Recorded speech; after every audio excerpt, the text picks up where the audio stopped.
ఇలాంటి social message ఇలా ఇప్పుడున్న యూత్కి కావాలి.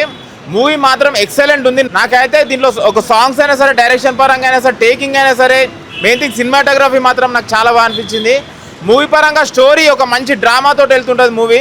కంప్లీట్ మంచి ఏమంటారు యూత్కి కనెక్ట్ అవుతుంటుంది మూవీ. అయితే ఒక ఫస్ట్ హాఫ్ ఒక రేంజ్ ఉంటుంది, సెకండ్ హాఫ్ మాత్రం ఇంకో రేంజ్, ఒక స్మూత్గా వెళ్తుంటుంది మూవీ. అయితే ఒక కంప్లీట్ ఫ్యామిలీ ఎంటర్టైనరు, యూత్కి ఒక మంచి మెసేజ్ ఇస్తుంటుంది. కంపల్సరీ ఫ్యామిలీ వచ్చి చూడాల్సిన ఫిలిము. డైరెక్షన్ పరంగా యాజ్ అ హీరో పరంగా చాలా బాగా, ప్రతి ఒక్క క్యారెక్టర్ అనేది మనకు కనెక్ట్ అవుతుంటుంది. మూవీ స్టోరీ లైన్ మాత్రం డైరెక్టర్గా తీసుకున్న స్టోరీ లైన్ మాత్రం 100% అనేది సక్సెస్ అయ్యిండు. ప్రతి ఒక్క క్యారెక్టర్ కూడా, ఆర్టిస్ట్ కూడా ప్రతి ఒక్కరు ఆ క్యారెక్టర్లో ఇన్వాల్వ్ అయి చేసిర్రు. మనకు ఆడియన్స్ కానీ కనెక్ట్ అవుతుంటుంది.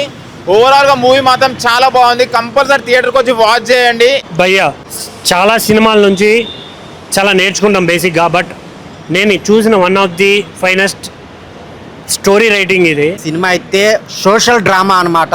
ప్రతి ఒక్కరు చూడాల్సిన సినిమా అనమాట. ఫ్యామిలీతో కూర్చొని చూడాల్సిన సినిమా. ఒక మ్యాను ఎంత కష్టపడ్డాడు, ఒక ఫీమేల్ అనేది చాలా చాలా బాగా చూపించారనమాట. అంటే హీరో అని చెప్పకూడదు, ఒక క్యారెక్టర్ అని చెప్పాలి. ఆ క్యారెక్టర్ త్రూ అవుట్ చాలా ఇంట్రెస్ట్గా వెళ్తూ ఉంటుంది. స్లోగా వెళ్ళినా కానీ అందరు కనెక్ట్ అవుతారు అనమాట ఆ పాయింట్కి.